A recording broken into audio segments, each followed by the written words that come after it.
কানু ইউনকিরুন আল্লাহ ওয়া ইউনকিরুন আল বা'সা ওয়াল হিসাবা।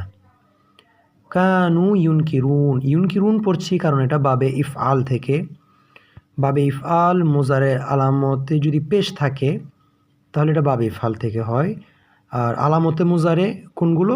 আলামতে মুজারে 4টি, আলিফ, তা, ইয়া, নুন। আলিফ, তা, ইয়া, নুন, এগুলো হচ্ছে আলামতে মুজারে। এগুলা যদি দেখেন এবং এগুলার উপরে যদি পেশ দেখেন, এই বাবটা চেনা আপনি পারবেন, চিনতে পারবেন আলামতে মুজারে দেখে। আর বাকিগুলো কীভাবে চিনব?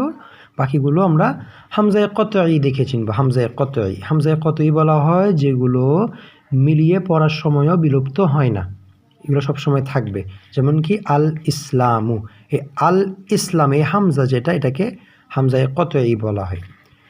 তো এই ধরনের হলে আমরা চিনব যে এটা বাবে ইফআল থেকে আসছে।